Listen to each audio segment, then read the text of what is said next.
Hello and welcome back to Juras6x World. My name's Juras6 and this is my world, that's right. And we are starting here on the merchant ship that we built on the last episode, and it has been a little while, unfortunately, as I've been pretty busy in real life with a bunch of other stuff going on. Anyways, we've got a few things to do, and I managed to get in a couple of live streams, and I guess I better show you what we got up to. So just a short journey away, we have this new area which we are opening up just over here, and this is going to be my sorting system. I haven't really ever had one on this world. It's just been manually in chess, and well, I've got a bit of a shulker monster, chess monster over there, but yeah, I've been working on some designs, and just as I finished it, there was a big update on the design that I was going to use, so we had to go back to the drawing board. But we are now ready to go once again, but we have a bit of a problem. We are short of iron. And during my live streams, I was having a look around, having a look at some of the farms, and yeah, we have a problem with our iron farm. So today we are going to be building a brand new iron farm, and it's slightly different to what you've probably seen in the past, but let's go and take a look at some of the other things we have done. So as we fly into our main town area, we decided we would do a bit of cleaning, some housework, as we would say. We got rid of a lot of the redstone contraptions and farms because we had an absolute ton of farms in this area, and unfortunately it made things pretty choppy. But you know, we've cleared it up and it's made it a lot better, and that will definitely help because my PC is not getting any younger. It's starting to get to its last legs, unfortunately. And in our beautiful windmill over here is where we had our iron farm. Up here, I've taken it out, I've removed it all because we're going to build a new one, and it didn't help that zombie had met its demise at some point. For some reason it had despawned, so we get to fill that with other stuff. Over here on the outskirts of our area, or just outside of our walls, I've built this. This is my moss farm. I'll put a link in the description for you to check it out. It's pretty powerful. Produces a lot of moss, but also it produces bone meal. So once we've got our supplies or anything that we need from it, we can convert everything else into bone meal. And this is self-sustaining, so it's a fantastic farm.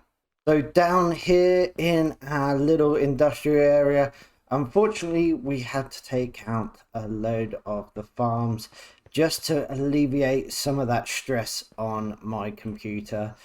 So yeah, we've removed that. We've still got our skeleton farm over here, but yeah, we got rid of the rest, and our wood farm stayed, but that's it. We also managed to build our lichen and hanging roots farm just in here. We've got the hanging roots and lichen farm, and we've always got a pair of shears handy, but very good and very quick. So over here, this is where we're going to be working today, and we are going to be putting in a giant ironworks and furnace, and this is where our iron farm is going to go.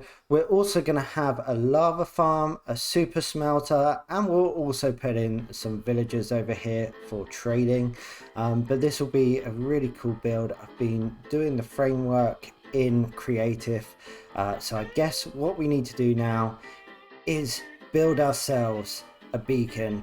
We're going to have to use emeralds because we're running low on iron, and we can take away a large amount of this. Unfortunately, don't normally like to dig away too much of the area, but this time we're gonna do it. We've got to do it. So let's jump into a quick time lapse before we build the iron farm.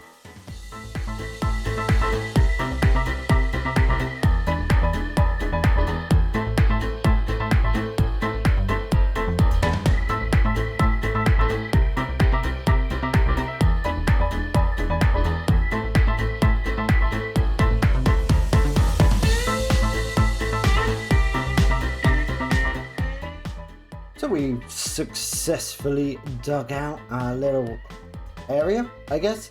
I've also flattened it a little bit and put in sort of an idea of the floor.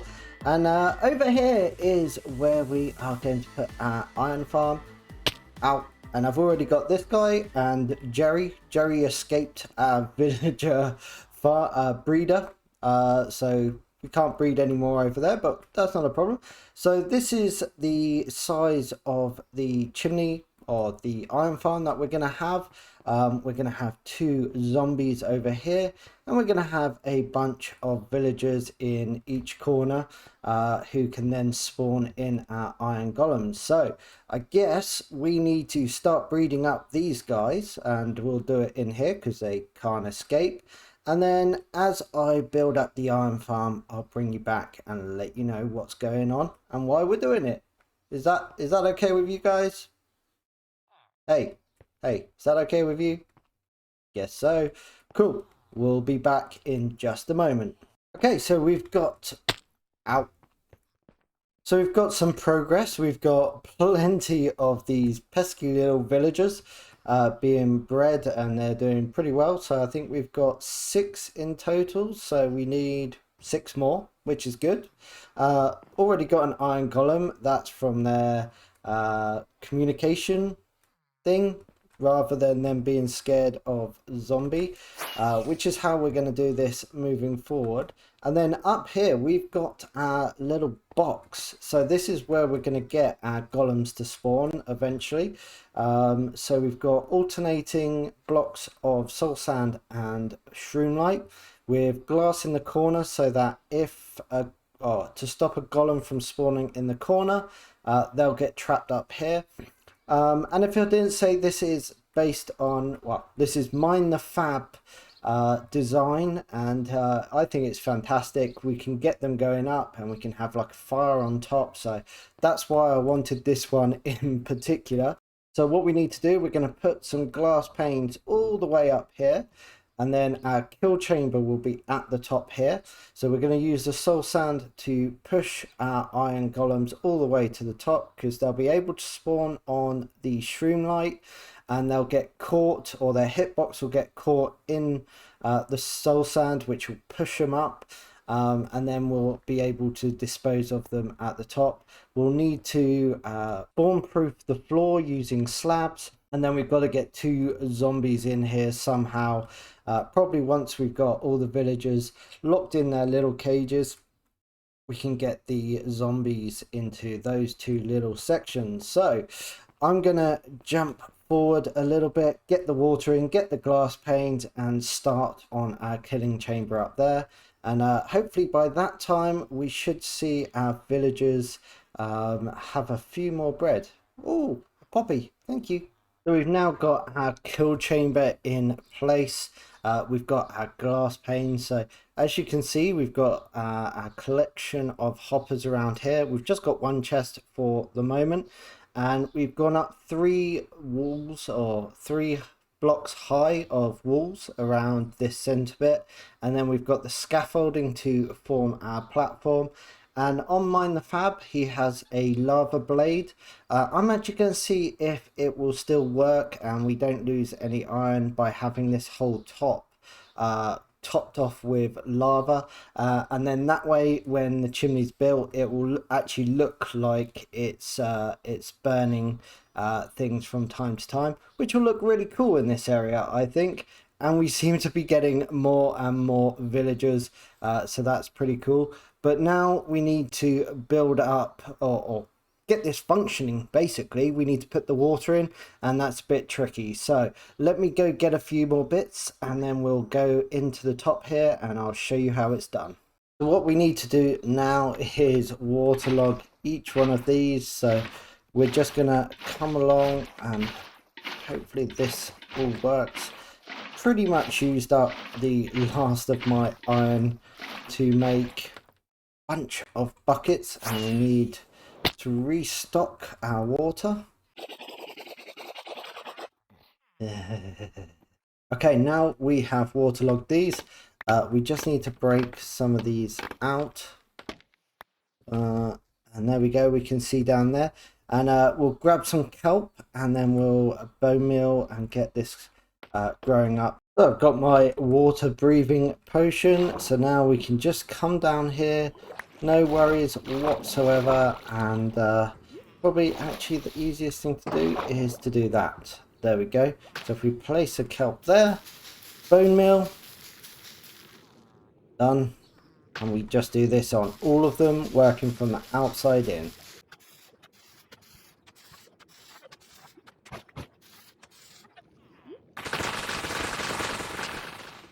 So now we have our bubble streams coming up. What we need to do is place in the water. Oh, hello. Oh, hello. To push the iron golems or push anything over this way. So we're just placing in these temporary blocks, and we can place that there. And then if we were to place it directly on the walls, then it would flow out the other side. And that's why we've also got these fence gates here, just to stop anything or the water from flowing off. And now we can put back our signs. So let's go here.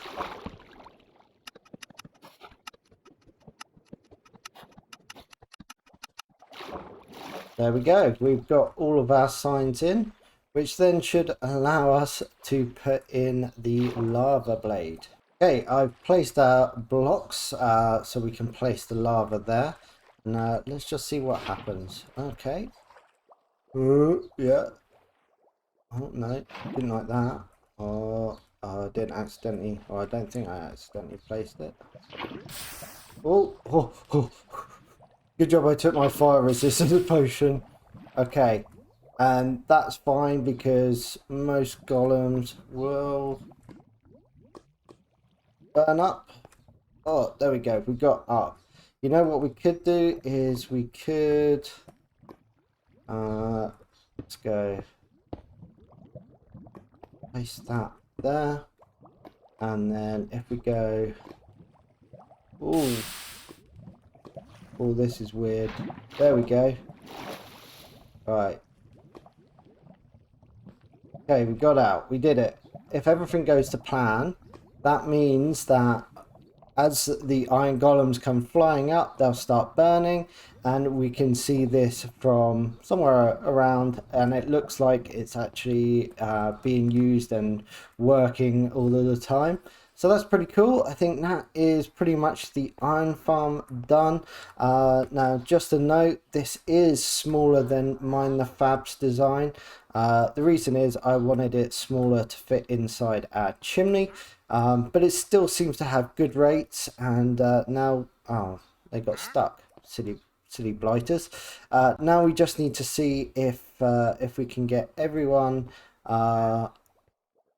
sort of in the right place, and we can bring in some zombies and upset everyone. I think that's the way forward now. So let's free some of these guys so that they can get out. Like, really, are they that dumb? So we've managed to get 3 villagers in each of our cells, and by slabbing the bottom, it seems to keep them in there. They're not able to sort of jump out of bed, and they all go to this center block, which is what we want.